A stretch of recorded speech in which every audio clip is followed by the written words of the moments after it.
Amen. Praise the Lord. Hallelujah. Glory to God. Good morning po sa inyo lahat ng mga nanonood at nakikinig po ng ating live streaming. Ito ay isang kaparaanan ng isang pagsamba sa ating Diyos. Ang Diyos natin ay tinatawag po natin siyang omnipresent God. Siya po ay present sa lahat ng lugar at dako. Siya po ngayon ay nandito at siya rin ay nandyan sa inyong kalagayan saan kayo naroon. Sapagkat ang sabi ng Panginoong Hesus sa managkati po ng 2-3 sa kanyang pangalan, siya ay nandun sa ating kalagitnaan. So we recognize the presence of the Lord this morning. Ako po ay nandito sa aming tahanan kasama ng aking pamilya, ang aking may bahay, si Sister Ket, ang aking bunso na si Jello, ang pangalawang bunso ay si Jaire, na ngayon sila yung aking pinaka-audience dito sa aming tahanan. Kami po ay walang church na pinupuntahan at wala kami church na pinagpapastoran. Pero hindi po yun hadlang para tayo ay hindi makapanambahan sa Diyos. Pwede po nating sambahin ng Diyos naman tayo naroon at pwede po tayong makinig ng kanyang salita. Isa po sa kaparaanan, ito pong social media ay ating ginagamit para po sa pagpapalaganap ng salita ng Diyos. At naway sa lahat ng mga nanonood, tapusin po ninyo ang mensahe sa umaga nito. And I assure you 100%, God will bless you. At kung kayo po ay late magbukas ng live streaming nito, ay sana po tapusin nyo. Huwag lamang po yung tignan, i-click, kundi tapusin nyo ang mensahe ng Diyos. Ito po ay matindi ang mensahe ng Diyos ngayon at siya po ay mag-uusap sa bawat isa sa atin. Amen. At dahil po tayo ay live streaming at tayo po ay sasamba sa Diyos, tayo aawit, maya-maya konti, pero pauna ko na ang aking panawagan. Isa po sa purpose ng live streaming nito ay nawa sa mga makakarinig na saan man kayo, kung hindi man kayo pa nag-a-attend ng church o hindi na nag-a-attend ng church, ay pwede po kayong mag-PM sa akin. I-chat nyo ko, i-message nyo ko, ay pwede akong pupunta sa inyong tahanan upang magkaroon tayo ng Bible study. At of course, kapag yan ginawa natin, dadami tayo, mag-i-invite kayo, mag-evangelize tayo, and then eventually, ang Bible study ay magiging isang church. Ganoon po nagsimula yung mga churches. Karamihan sa mga churches natin, nagsimula sa isang pamilya, nagsimula yan sa isang garahe, minsan sa ilalim ng puno, doon sinisimula ng gawain.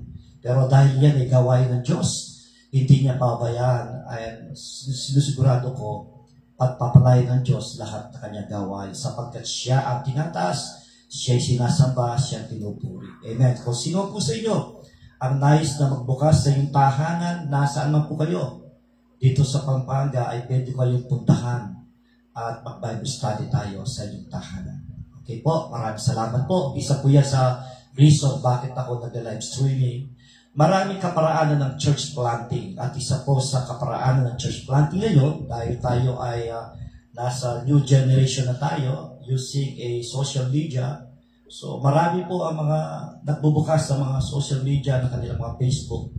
And hopefully kapag ito ay nabasa at nabuksan ninyo, tapusin po ninyo at kayo pagpapalain ng Diyos. So dahil po dito tayo po iaawit ng isang awit na pamagat ay Pusong Dalisay.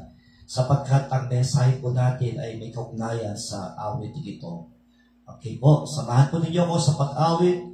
Pagkatapos po natin umawit, tayo magbukas sa panalangin. And then dadako na po tayo sa mensahe ng ating Panginoon. Amen.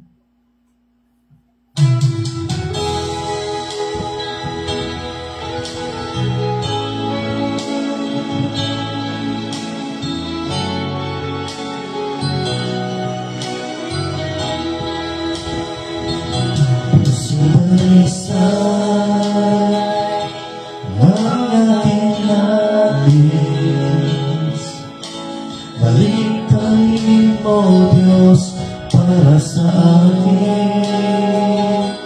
Pusong dalisan ang aking nais. Nalikhain mo, Diyos, para sa akin. Isang pusong tapat na sa'yo'y nagmamahal. Isang pusong sa'yo'y walang nangyayaran. Isang pusong ibigin mo na ika'y parangalan. Handog ko'y papuri sa'yo lamang, Jesus. Hallelujah, Jesus. Ito pong awitin ito ay isang awiting panalangin para sa amin lahat. Amen. Hallelujah, Jesus. Sumalisan ang aking nais. Nalikhain mo, Diyos, para sa akin. Pusong dalisan ang aking nais. Nalikhain mo, Diyos, para sa akin. Isang pusong tapat na sa'yo'y nagmamahal. Isang pusong sa'yo'y walang nalilangan. Isang pusong ibinigin mo na ika'y parangalan. Handog ko'y papuri sa'yo lamang, Jesus. Isang pusong tapat na sa'yo'y nagmamahal. Isang pusong sa'yo'y walang nalilangan. Isang pusong ibinigin mo na ika'y parangalan. Handog ko'y papuri sa'yo lamang, Jesus. Handog ko'y papuri sa'yo lamang, Jesus. Handog ko'y papuri sa'yo lamang, Jesus. Hallelujah, Jesus. We worship you. We bless your holy name. We glorify your name. Oh, hallelujah. Thank you, Lord Jesus. Hallelujah, Jesus. Hallelujah. We worship you, Lord. We bless your holy name, oh God. Hallelujah. Maraming salamat po, O Diyos, sa oras nito, sa araw na ito, na muli kami po ay pwedeng sumamba sa iyo sa paraanan ng live streaming. Sapagkat kinikilala namin, you are omnipresent, God. You are always present in anywhere. Nandito ka at nandito ka rin sa mga tao nanonood ng live streaming nito. Ipadama mo sa amin ang iyong presensya. Ipadama mo sa amin ang iyong pagmamahal. Yakapin mo kami ng iyong pagmamahal, O Diyos. Tulad ng aming inawit, nais naming magkaroon ng pusong dalisay. Kami po'y mga taong nagkakamali, nagkakasala. We are not perfect. Meron kami kanya-kanyang kahinaan. Subalit kami nagpapasalamat sa iyong biyaya, sa iyong pagmamahal, sa iyong kaawaan, na sa oras na kami lumalapit sa iyo, hindi mo kami tinataboy. Sa oras na kami humingi ng tawad sa iyo, pinapatawad mo kami. Sa oras nito, lumalapit kami, nagpapakumaba sa iyong harapan. Patawarin mo kami sa lahat ng mga nagawa naming kasalanan. Nagsisisi po kami, Panginoon. linisin mo kami sa pamamagitan ng iyong banal na dugo na tumulo doon sa krus ng Kalbaryo. At gawin mong dalisay ang aming awiting na tulad ng awiting ito ni King David, a pure heart. That's what I long for. Sa oras nito ay aming pong inaangkin ang kapatawaran mula sa iyo. Inaangkin namin ang paglinis mo sa amin. At sa oras nito, O Diyos, ang iyong lingkod ay magbabahagi ng iyong salita. I pray, O Father God, that you will continue to anoint your servant. Give me wisdom and knowledge to deliver your message. Give me authority and fresh revelation mula po sa iyong mga salita. Dalahin ko sa lahat na makikinig inyo pong buksan ang kanilang puso't isipan upang kanilang maunawaan ang salita mo at ito'y kanilang may apply sa kanilang buhay at magkaroon ng pagbabago. Mangusap ka sa amin sa oras na ito. Ituwid mo kami mula sa iyong salita. Bigyan mo ng direksyon ng buhay namin. Gamitin mo kami ayon sa iyong layunin at kalooban, O Diyos. Salamat po, inaangkin na po namin ang tagumpay ng gawain ito at pagpapahagi ng iyong salita. Sa lahat ng ito, sa iyo namin binibigay ang mataas na papuri at pasalamat sa pangalan po ng aming Panginoon Kristo. Amen. Amen. Praise the Lord. Amen. Praise God. Kung niyo pong mapapansin, before Sunday, most likely Tuesday or Wednesday, ay pinopost ko na yung poster ng pag-i-invite ko sa inyo upang makinig at manood ng ating live streaming. At nilalagay ko rin po sa ating poster na aking pinopost yung theme, yung magiging mensahe sa araw ng linggo. At pinost ko na nung Tuesday pa itong message na ito, itong theme na ito, ng pamagat niya ay The Danger of Pride. Pauna ko muna pong ipaalam sa inyo kung kayo po ay manonood at makikinig at kung tatapusin ito. Ang mensahe ito ay walang personalan. Wala akong babanggitin na pangalan na tao. Wala akong sisirain na tao. Gagamit ako ng mga illustration, mga halimbawa na hindi babanggit ng pangalan. Pero kung ikaw ay nakikinig dito at tinamaan ka, ibig sabihin, kinakausap ka ng Diyos.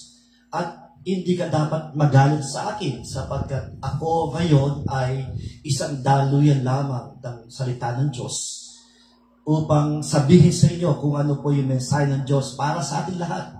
At sa totoo lang mga kapatid, nung ginagawa ko itong outline ito, ang Diyos ay nag-usap sa akin. Tinuwid niya ako. Sa totoo lang, may mga sub-point at may mga main points ako na gusto kong tanggalin. Subalit ang lakas ng conviction ng Diyos, huwag mong tanggalin yan. Sapagkat may mga puntos dito, may mga sub-points dito, ako mismo ay tinatamaan. So, bago ko pa i-deliver sa inyo ang mensahe ito, tinamaan na ako, na-rebuke na ako, na-correct na ako mula sa salita nito. So, napalaki ng danger na magkaroon ka ng pride sa buhay. And I believe lahat po tayo ay nagkaroon na ng ganong klaseng attitude na isang pride. So, sa oras nito, mag-uusap ang Diyos sa inyo, huwag kayong magagalit. Kayo po ay itutuwid ng Diyos, tayo lahat itutuwid ng Diyos para magkaroon tayo ng tunay na transformation sa buhay natin. Magkakaroon ng changes sa ating po mga attitude, sa ating mga character, at magkaroon tayo ng tamang integrity para sa kapurihan ng Diyos. Amen. So, ang pamagat ng ating mensahe, nakikita nyo sa ating screen, malinaw na malinaw, the danger of pride.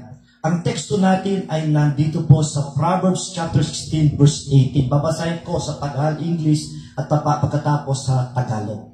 Sa English, sa Proverbs 16:18, ang sabi ay, pride goes before destruction, a haughty spirit before a fall. Sa Tagalog, mga kawikaan, Kapitulo 16, talatang 18, ang kapalalu ay umahantong sa pagkawasak at ang mapagmataas na isipan ay ibabagsak.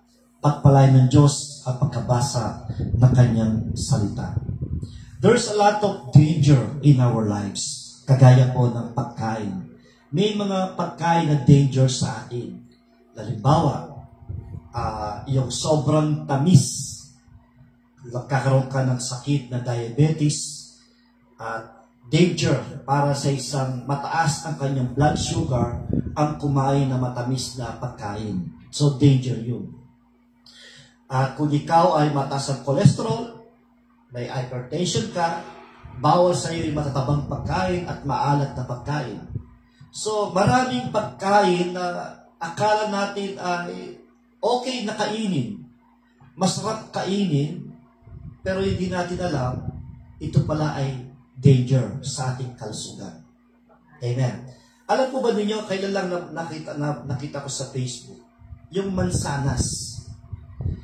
Kapag kumakain kayo ng mansanas, siguro din yung tanggalin ninyo yung buto. Kasi yung buto na yun ay lason pala. Kaya pag kumakain kayo ng mansanas, siguro din yung wala yung buto. Kapag nakain yung buto, nalunok yung buto, hindi nyo maramdaman kaagad yung effect. Darating po yung 3 months, 4 months, 1 year, doon mo lang makita yung effect ng nakain mong buto na yun. Isa palang lason yung buto ng mansanas. So, may danger sa pagkain. Ingat tayo sa pagkain. At ganoon din po, may mga danger of some places na hindi natin dapat puntahan.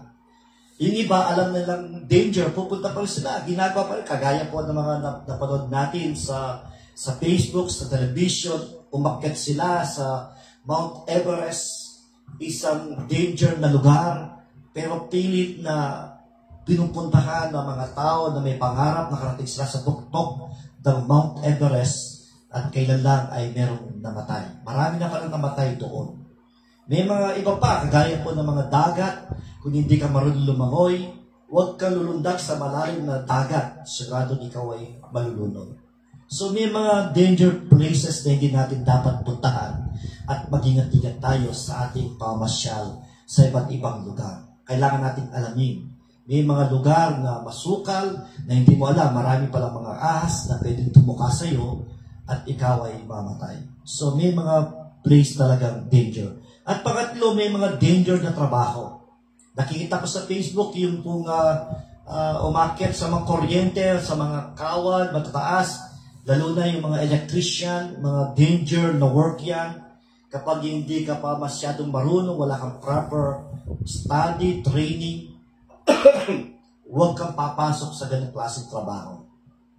Delikado yung ganung klaseng trabaho. So may mga trabaho talagang delikado. Okay? So kailangan tayo mag-ingat. Likewise, there is a danger of pride. Meron din po palang danger sa pride. Hindi natin namamalayan na meron na pala tayong pride. Akala natin okay lang, pero hindi mo alam, meron ka na palang pride. At makikita natin ngayon, masasalamin natin ng ating sarili sa mensahe ito. Makikita mo sa iyong sarili kung ikaw ay may pride o walang pride. Una, titignan natin, what is pride? This is an excessive sense of self-importance, characterized by arrogance, or the belief that one is superior to others. In the Bible, this type of pride is often condemned. So, pag ating titignan, ang pride, ito po ay self-importance. Pinapalagay mo na ikaw ang pinaka-importante sa lahat ng tao, tinataas mo na ang sarili mo, at dahil ikaw ay nakakaroon self-importance, nagiging mayabang ka na, arrogante ka na, at ang tingin mo ay ikaw ang pinakamarunong sa lahat ng marunong, at tinakita mo ikaw ang pinakatalentado sa lahat, at tingin mo wala nang ihigit sa iyo, at tawag dyan ay pride. At ang pride ay kinokondemn ng Bible. Meron tayong makitang example sa Bible. Examples, refusing to admit mistakes. Ang isa sa merong pride ay yung pong refuse nila o hindi nila kayang tanggapin na sila ay may mali. Maraming tao ganon. Mali na sila, ayaw pa nilang i-admit. Nagkamali na sila, ayaw nilang humingi ng sorry o ng tawad. Mapagmataas kasi siya. Susunod, yung belittling others to feel superior. Yung minamaliit yung iba. Sapagkat tingin niya sa kanyang sarili, mataas. Number 3, ignoring God and relying only on oneself. Sinasabi na, hindi ko na kailangan manalangin, hindi ko na kailangan na humingi ng tulong sa Diyos, kayang-kaya ko ito. Yumaman ako, hindi dahil sa Diyos, yumaman ako sa aking sarili. Naging matagumpay ako dahil sa aking sarili.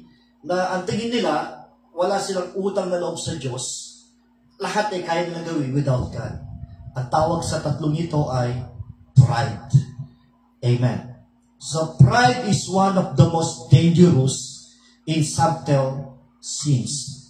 Pag sinabi natin subtle, ito'y dahang-dahang na kasalanan na hindi mo namamalayan, ay nando ka na pala doon sa turok ng pride at ikaw ay merong mangyaring hindi maganda sa iyo yung pride na yan. So meron pong danger sa pride. It can creep into our hearts unnoticed and lead to our downfall.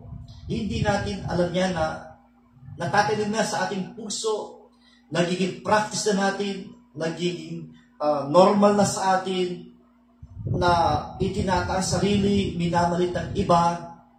Iyan po ay isang kasalanan na hindi mo mamalayan, babagsak ka pala sa bandang dulo.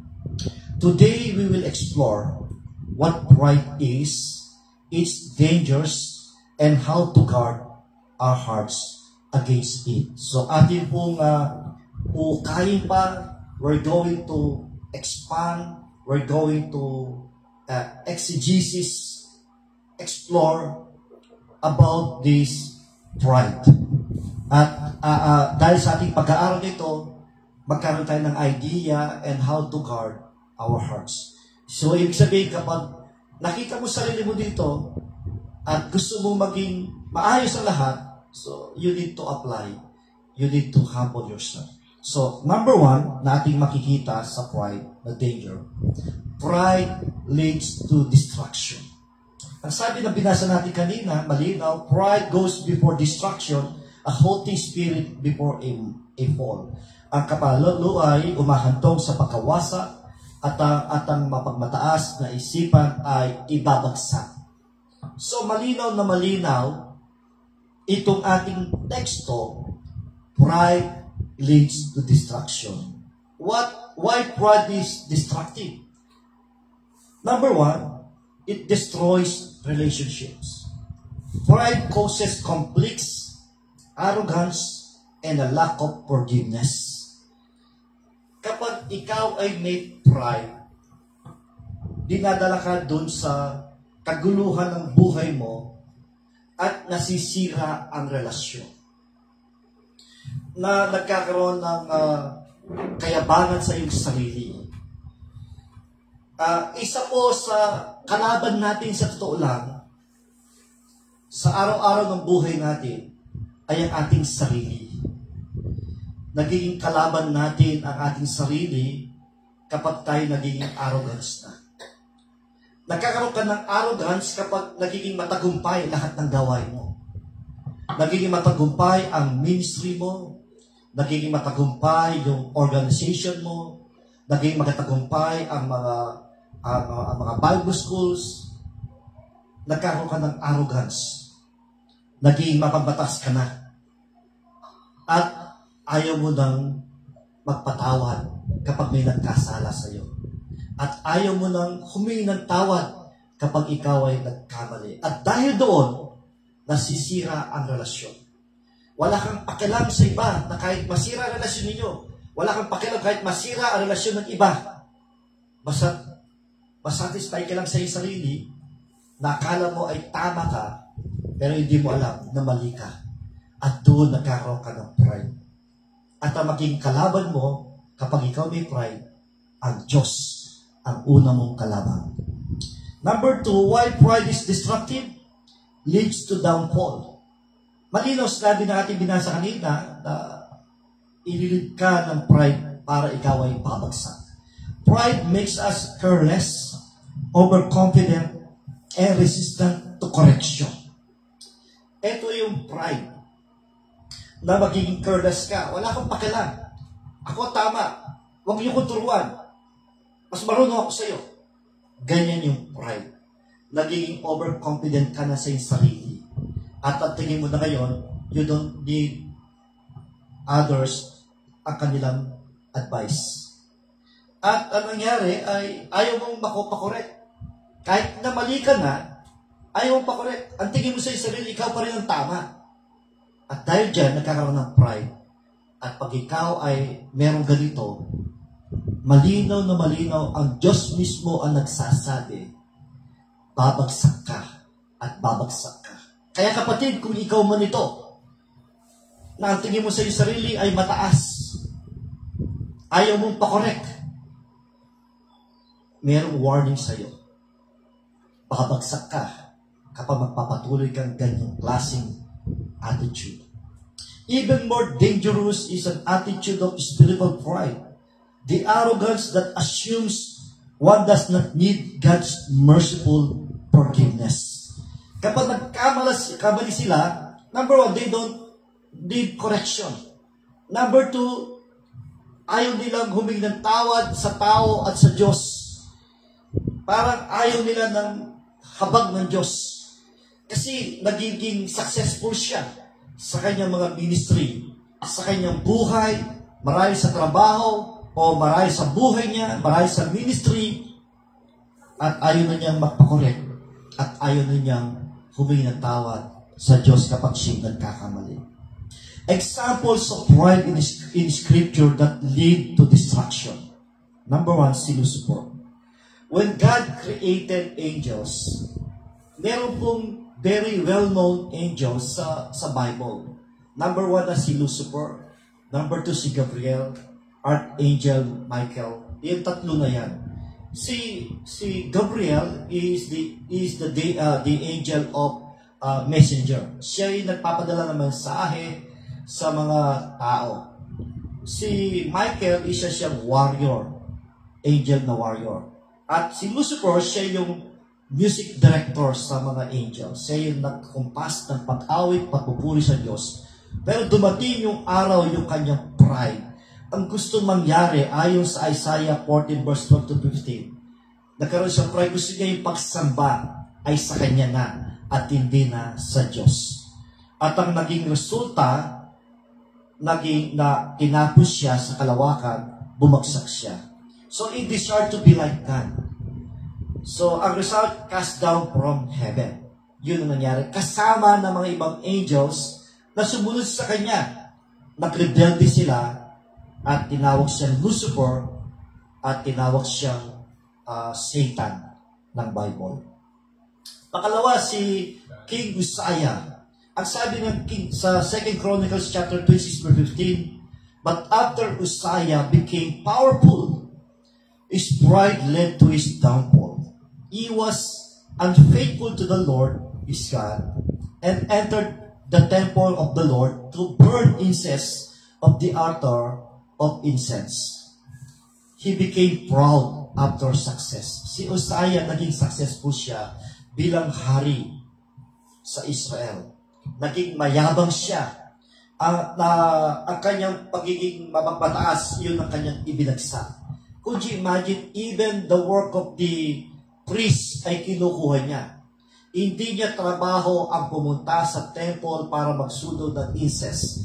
Ang may authority lamang ang magsunog ng mga incense, yung mga priests doon sa temple. Pero kinuha niya. Kaya minsan, kapag ikaw ay nagkakaroon ng pride, akala mo lahat, kaya mo na. Ang gusto mo lahat, sa'yo nang gawin mo lahat. Pero dahil doon, ikaw ay babagsak. Ano naging nangyari? He became proud after success. Anong result? Struck with leprosy. Nagkaroon siya ng maraming ketong, si Uzziah. So kapag ikaw ay magkaroon ng pride at patuloy mong pamumuhay at pride na yan, ang Diyos ang kalaban mo. Ikaw ay babagsak. Hindi lamang sa spiritual, kundi sa buhay, maaring ikamatay mo pa ang iyong pride. Amen. Pride is a dangerous enemy that often disguise itself as confidence, strength, or self-reliance. So, Ang pride ay isa po siyang dangerous na kalaban na hindi mo alam na ito ay isang kalaban at dapat nating labanan sa ating sarili. Paano natin gagawin yan? Kailangan natin i-correct yung sarili natin. Kailangan tayo magpakumbaba. Makita ang sarili natin nagkamali. Matuto tayo magpa-correct. Matuto tayo humingi ng tawad sa Diyos. But the Bible warns us, pride leads to destruction. Winawarningan tayo ng Diyos. Winawarningan tayo ng Bible kapag ikaw ay may pride. Let us choose the path of humility. Follow the example of Christ and stay dependent on God. He lifts the humble and brings low the proud. So tayo po ay, ito dapat natin gawin, tularan natin ng ating Panginoon Kristo. He is the best example.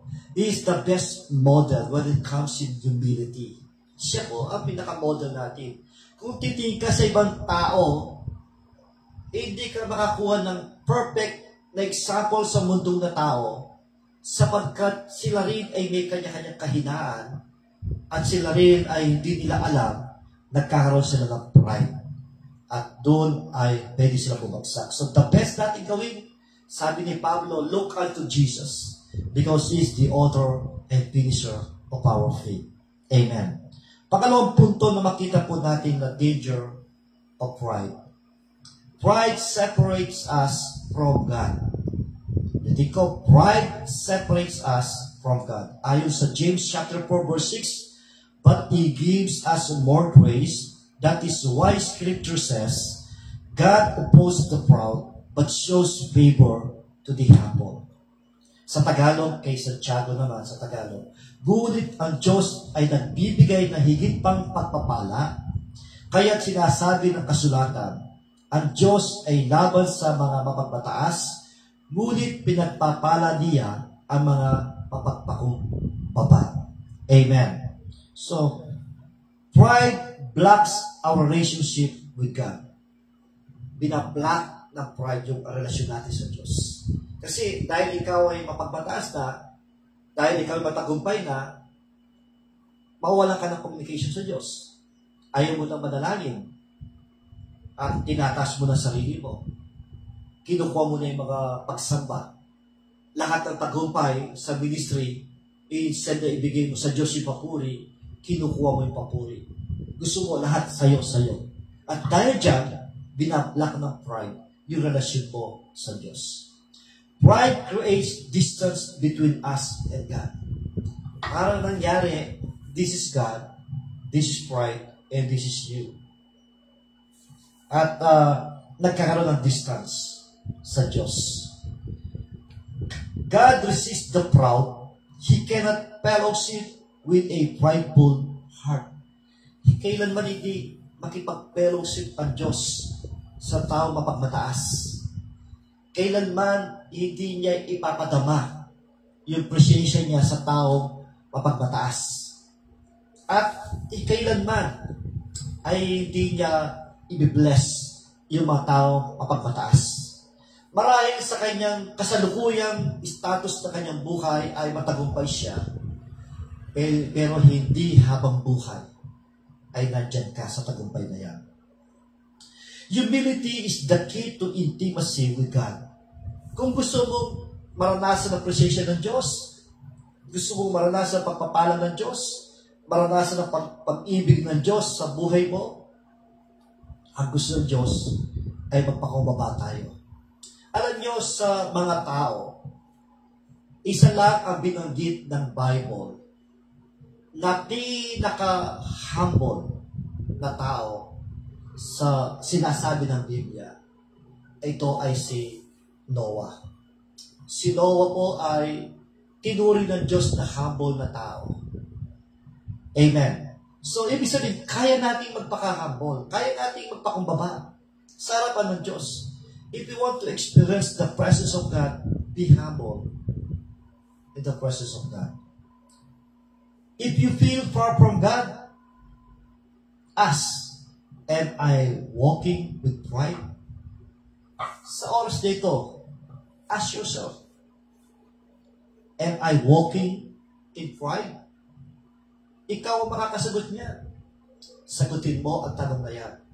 Ikaw ba ay namumuhay na may pride ngayon?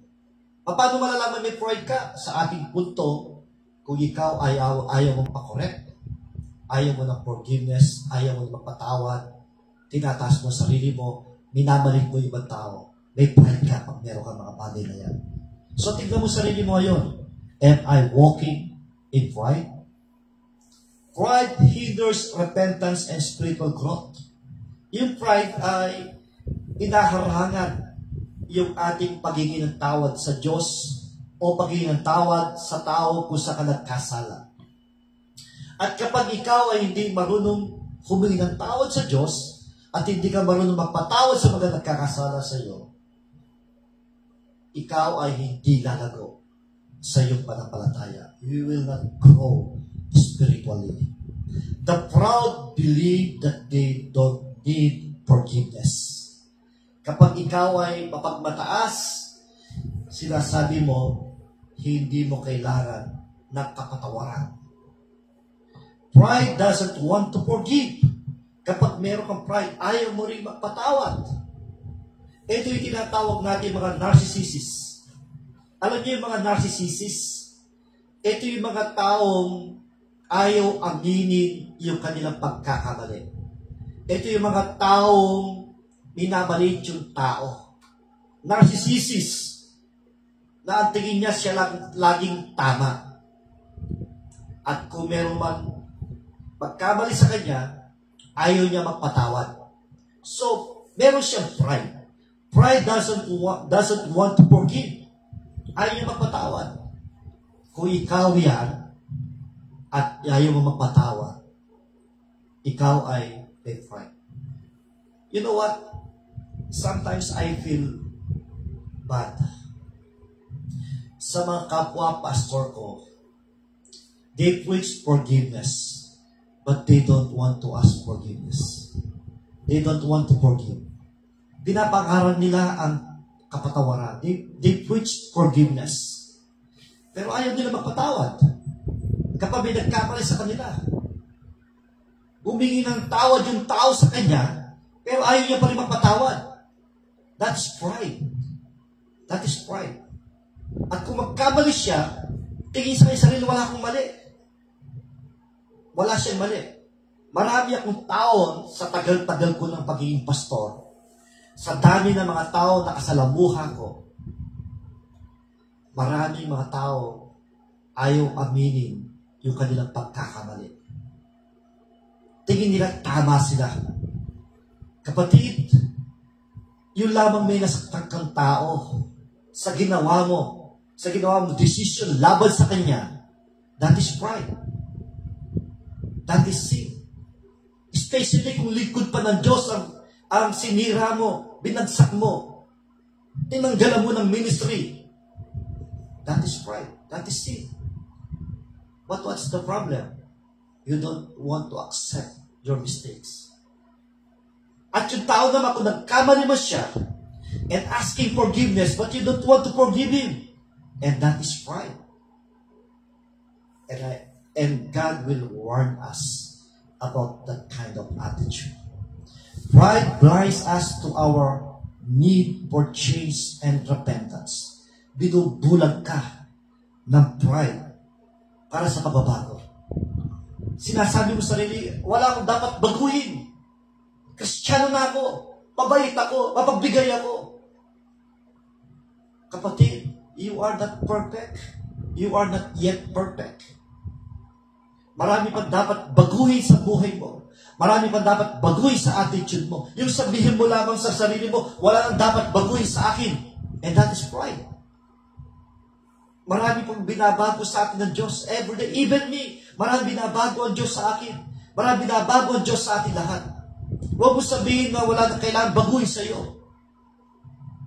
Maraming dapat baguhin sa atin. We are not yet perfect.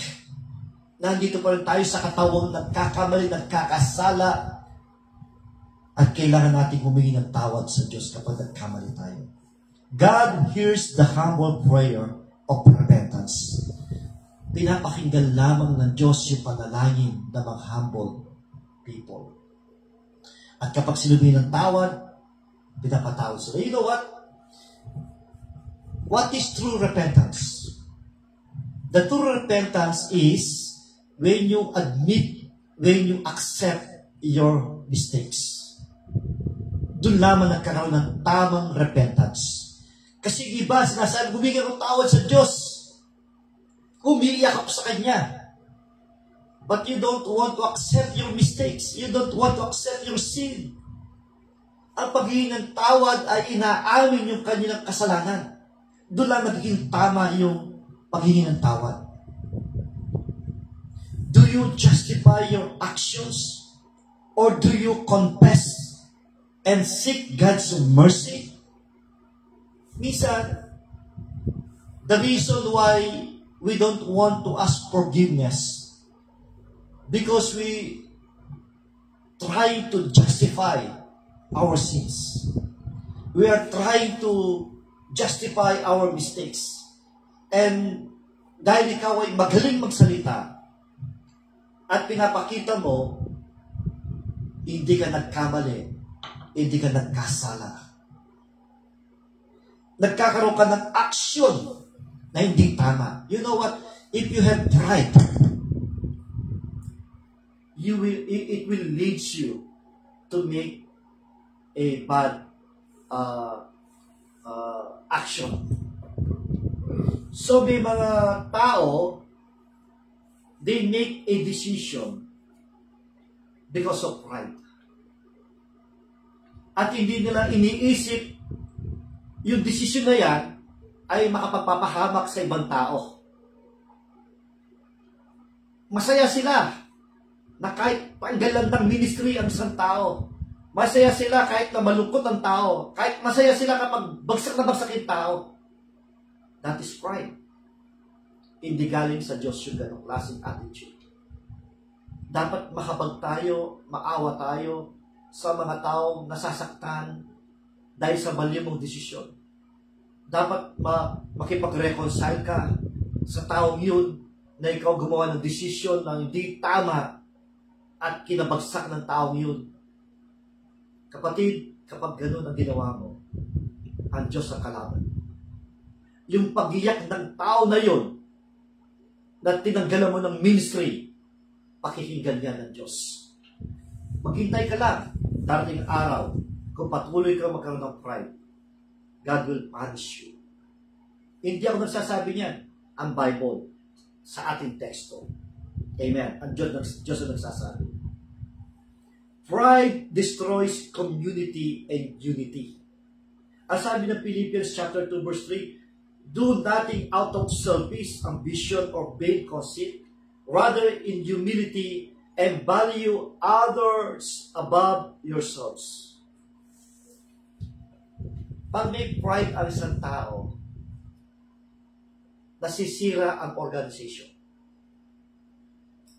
Kapag may pride ang pinaka-leader ng organization, nawawala yung unity. Could you imagine,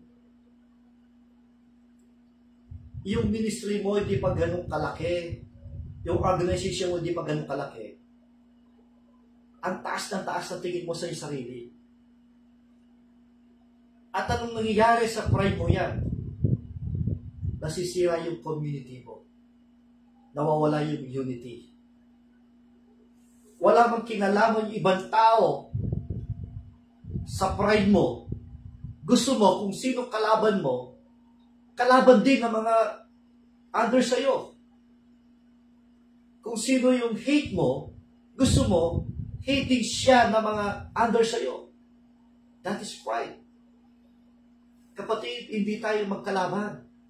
Magkakapatid tayo sa Panginoon.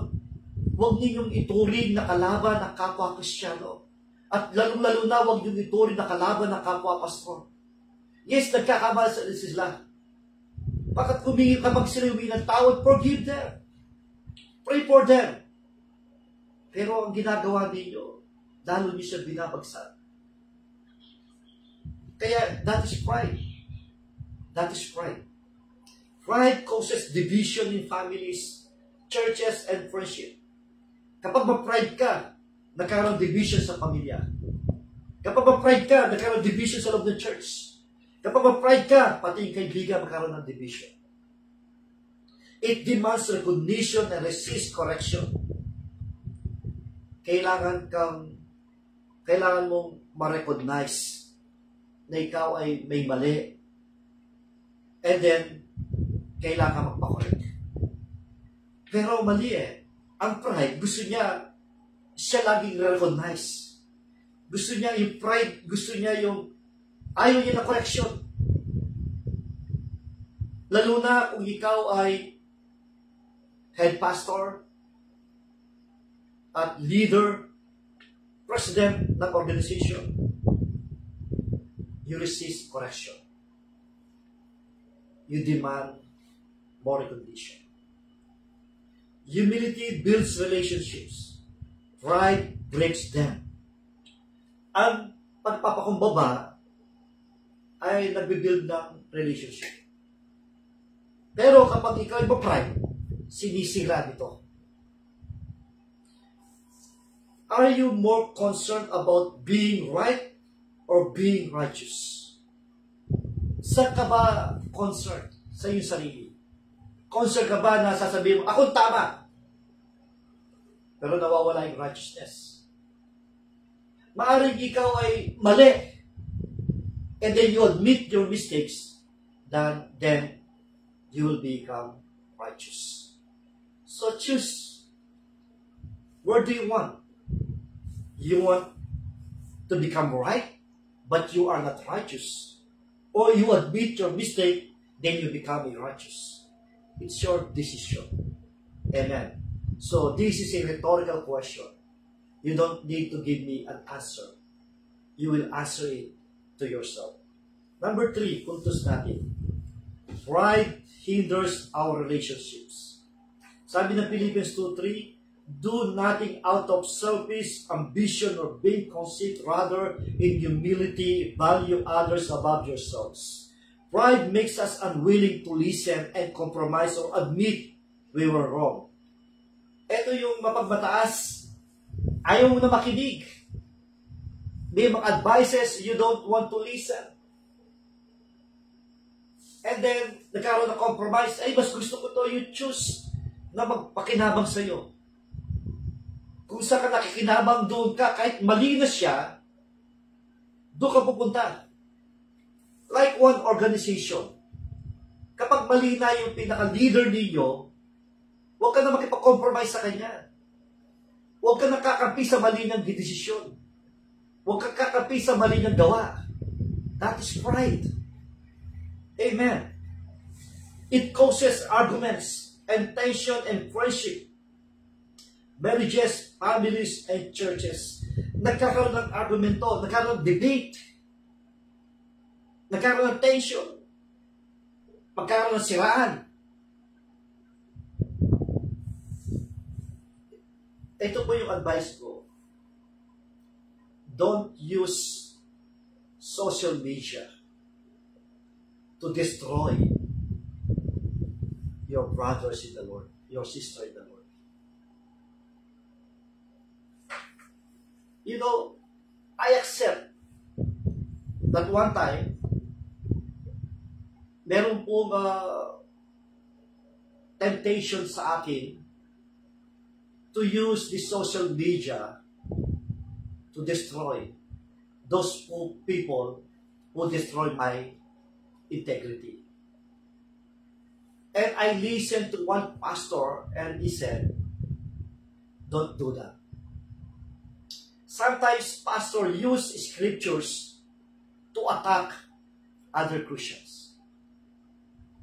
Their intention of posting a scripture to destroy the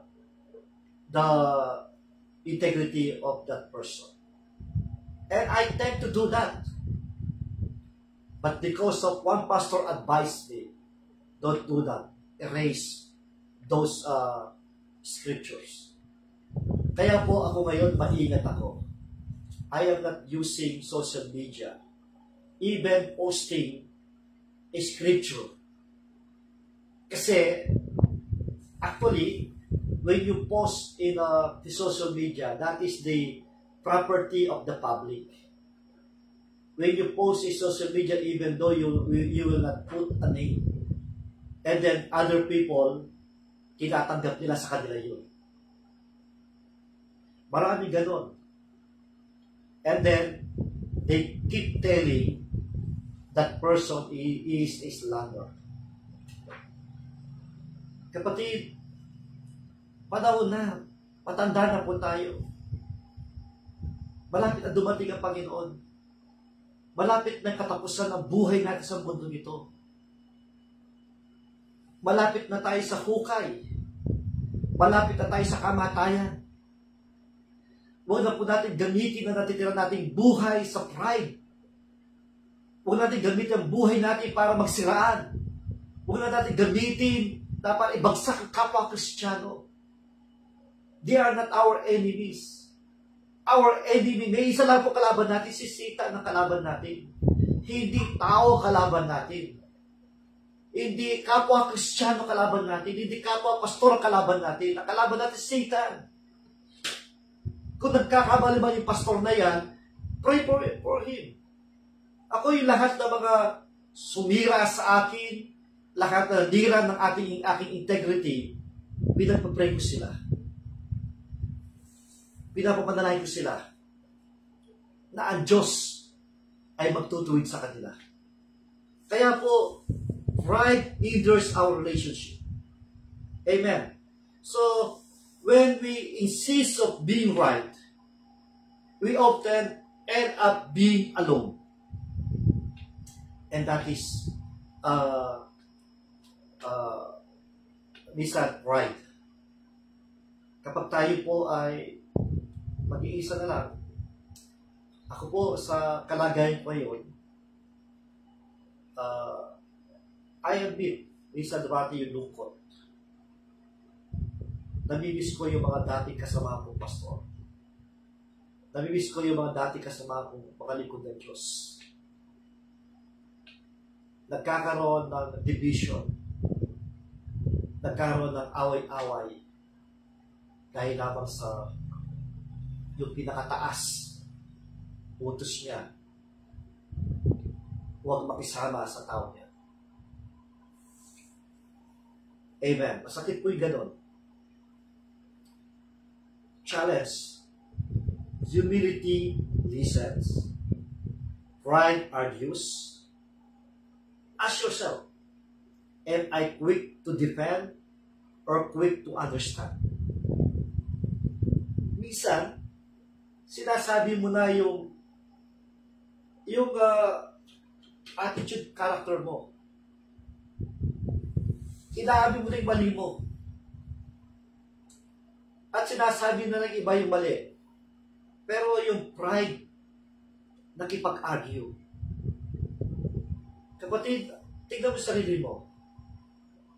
Gusto mo lagi na magdepende, kahit alam mo nang mali ka? O tanggapin mo na lang na ikaw yung nagkamali?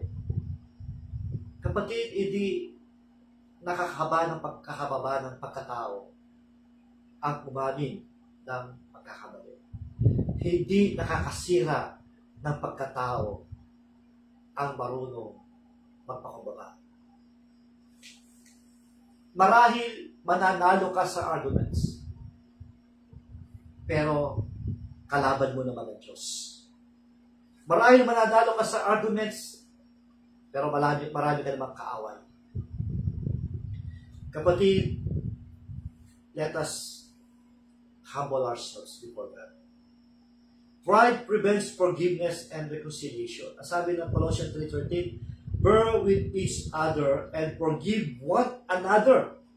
If any of you has a grievance against someone, forgive as the Lord forgave you. Pero kapag ang pride ang umiiral sa atin, pride prevents forgiveness and reconciliation. Ganun po yung pride. Kaya po, kung ikaw ay nakikinig sa mensahe ito, if you listen to this message, search yourself. Do you have the spirit of forgiveness? Are you ready to forgive? Are you ready to ask forgiveness? Are you ready for reconciliation? If you don't want all of this, then you have pride. Meron kang pride kapag ikaw ay ayaw mo mapatawad. May pride ka, ayaw mo ng reconciliation. Ang linaw-linaw na sinabi ng salita ng Diyos, bear with each other and forgive one another. If any one of you has a grievance against someone, forgive as the Lord forgive you. Ang linaw. Kung sino man kayo nakikinig sa mensahe ito, at kung meron kayong may ayaw sa akin, meron kayong hindi gusto sa akin, I am willing to humble myself before you. I am willing to ask forgiveness. I am willing to have reconciliation. Mag-usap tayo. Kung meron po mga tao na may galit sa akin, kung may mga tao na may ayaw sa akin, I'm willing to humble myself. I'm willing to ask forgiveness for the sake of our Lord. Because God forgave us. And we must also forgive to others. Pinapatawad tayong Diyos, dapat meron tayo magpatawad. Amen. Amen. Pride says, they should come to me first. Ganun po yung pride. Ang gusto nila, siya nagkamali, siya lumapit. Yun ang pride.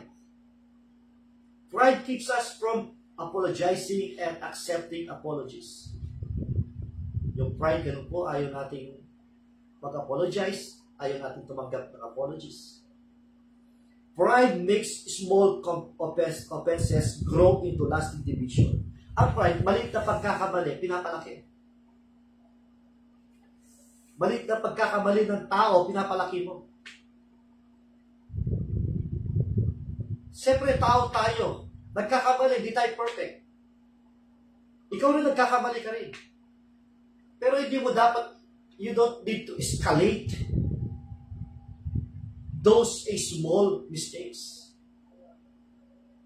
Don't destroy relationship. Don't make a division. Don't ask other people that this man is our enemy. I hope you listen. Sana makinig kayo sa mensahe ito. Ang mensahe ito, tinatamaan din ako. Hindi lang sa inyo, ako rin. Kaya sinabi, pinapauna ko sa inyo eh. May mga puntos dito, may mga subpoints dito, I don't want to put it, I don't want to say it, but God tells me, put it in your outline. Tinatamaan din ako, kala nyo. Hindi lang kayo. Sinasabi ko to in practical way. Don't tell me na para sa inyo lang to. Hindi, para sa akin itong message ito.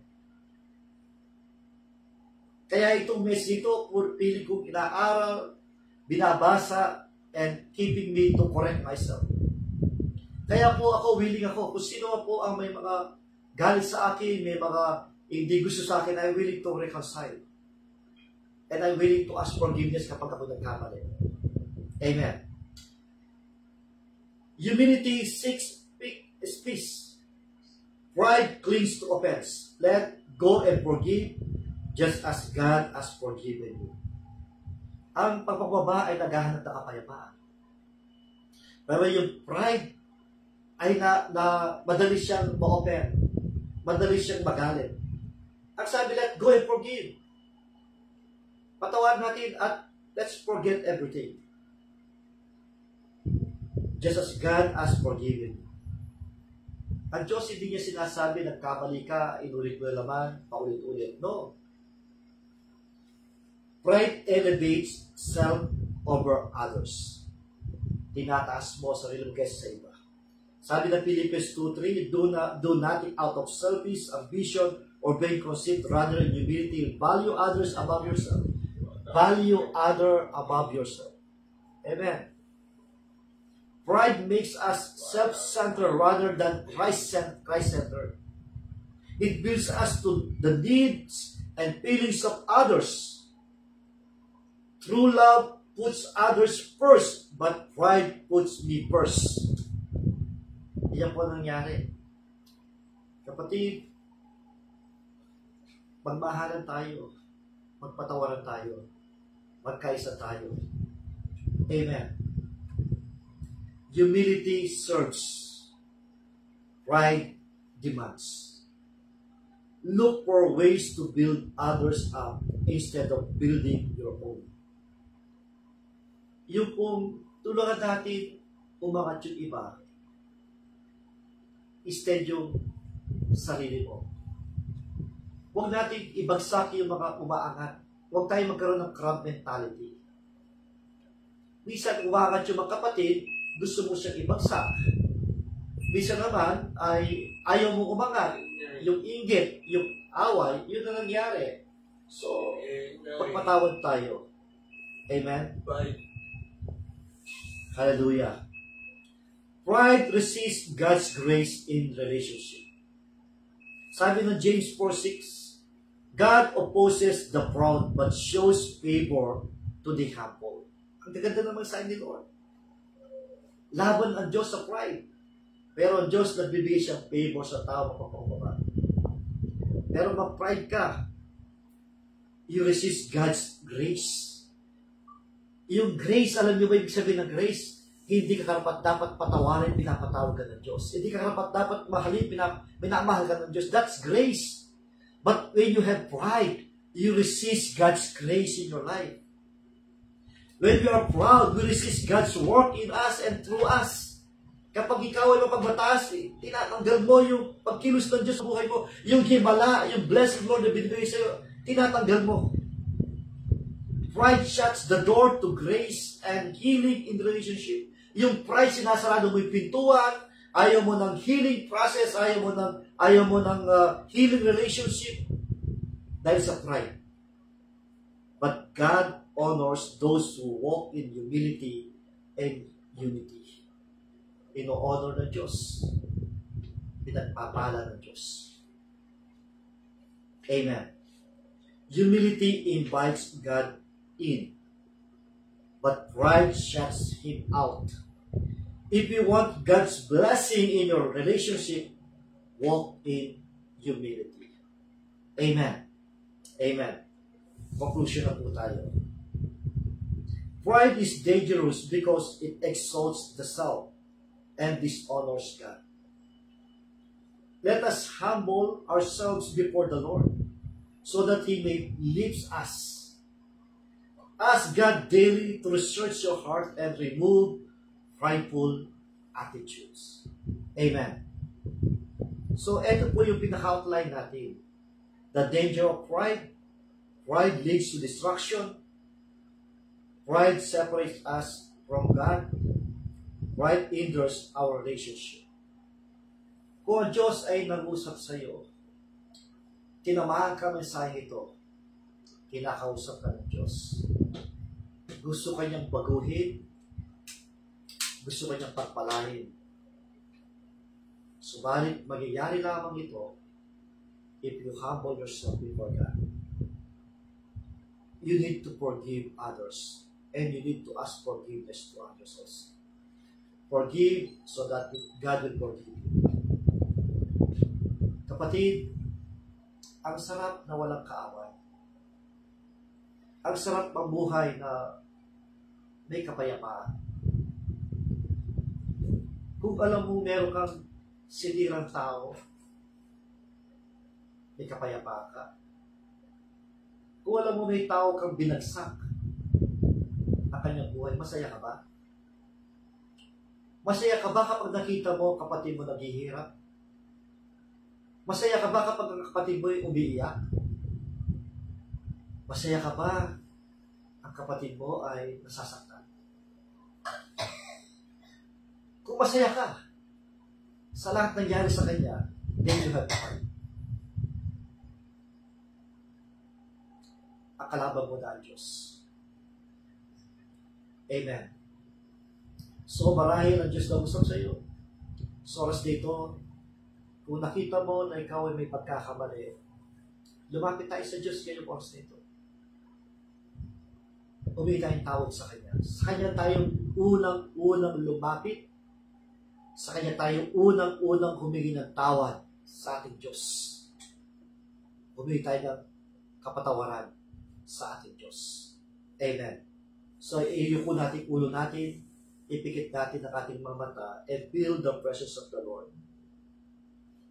Maraming salamat po, O Diyos, sa mensahe mo sa oras dito. Personally, tinamahan din ako, Lord. At marahil may mga tinamahan na tao. Panginoon,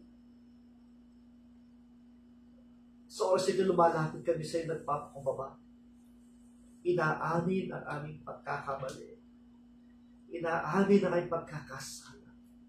Inaamin na minsan na kami po may pride o mayroon kaming pride ngayon. Forgive us, Lord. Forgive us, Lord. Kung kami po namumuhay na may pride, forgive us, Lord. Kung may mga tao na nagkasala sa amin at ayaw namin sila patawarin, forgive us, Lord. Kung kami po nagkamali sa kanila, forgive us, Lord. Kung meron kaming hindi maayos na relasyon, Lord, ayusin mo po. Magkaroon ng reconciliation. Magkaroon ng unity. Magkaroon ng love ang bawat isa. Hindi po namin kaaway ang aming kapwa Kristyano. Hindi po namin kaaway ang kapwa pastor namin. Yes, nagkakamali kami lahat. But kailangan kami handang magpatawad at handang humingi ng tawad. Panginoon, itanim mo sa puso namin ang mensahe ito. Ipamumuhay po namin ito.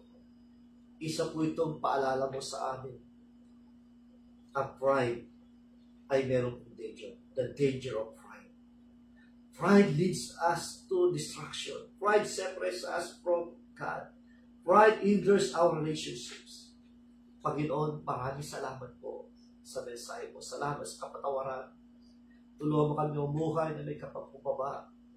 Mamuhay ayon sa iyong kalooban. Lumakad na kasama ka.